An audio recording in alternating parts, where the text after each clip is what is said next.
Well, welcome to another edition of 42nd Street Pete's Grindhouse. This had to be back in 1964. I had to be 12 years old, I would guess. Be 62 would have been 10. Yeah, I would have been 12 years old. So I saw this ad in this newspaper for what looked like a really cool movie, The Navy versus the Night Monsters. But it was only playing down in Newark, and this was real close to around the Newark riots and stuff like that. So there's no way we were going to get put on a bus and get sent to Newark to see this movie. At least I wasn't anyway. So slipped my mind. A few years later, it wound up on late night TV, like I keep saying. Strange stuff is on there. Well, it had a cool title and cool poster.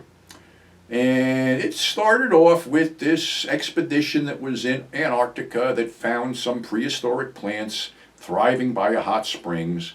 So they put these plants on a plane and put some penguins on the plane, and they're flying to Gow Island. I think that's where it was. They said Gow Island.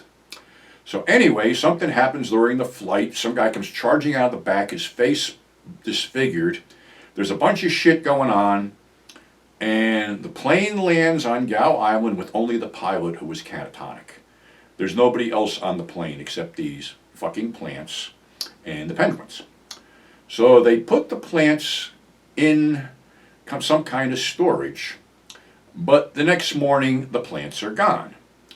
Now, this gets really creepy and spooky because, there's a jungle motif going on here. They're on an island. So little by little, people are going out into the jungle and encountering something you can't see, and they're enveloped by them. And these plants secrete acid and dissolve their victims. Well, one nurse goes out there and gets dissolved. I remember the cast, too, is Mamie Van Doren, looking very frumpy for some reason. Bobby Van, Edward Faulkner, Billy Gray from Father Knows Best, a couple other people, but Billy Gray goes out into the woods and comes back in minus an arm. So you're thinking, wow, these must be really scary fucking monsters because they're keeping this in the dark. Well, some of the effects leading up into this were cheesy and scary enough, but then you get to see the fucking monsters. And this is Navy stock footage or Air Force stock footage spliced in because Roger Corman had something to do with this, of course. And the monsters are... Okay, let me see if I can describe this. You know the plastic fucking tree stumps you get in pet stores to put in the bottom of aquariums and stuff like that? Well, that's what your monsters.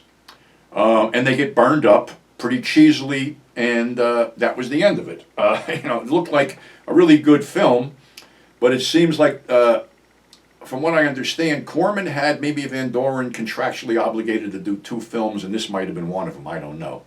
But like I said, it started out really spooky. I mean, I'm sitting there, it's like 1 o'clock in the morning watching this, stoned out of my mind, and, people are disappearing and shit. And then you come down to the nitty gritty. And I remember there was one scene where the pilot snapped out of his catatonia and attacked one of the plants and got dissolved right before our eyes. Which, up until, you saw the actual monsters, everything was pretty fucking cool. Then you see them, it's like, holy shit.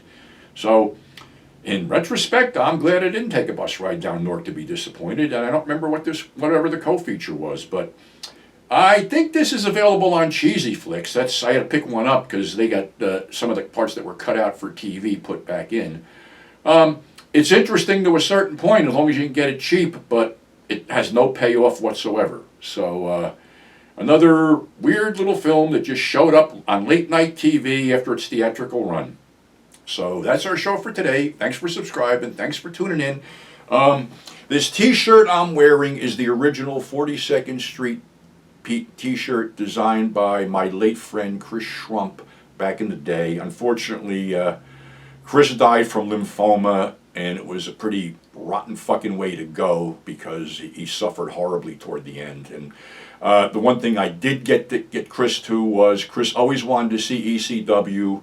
I had managed to get tickets to the ECW show in Asbury Park where they were having an exploding ring match, and we got like front row fucking seats, and at least Chris got to see that before he passed on.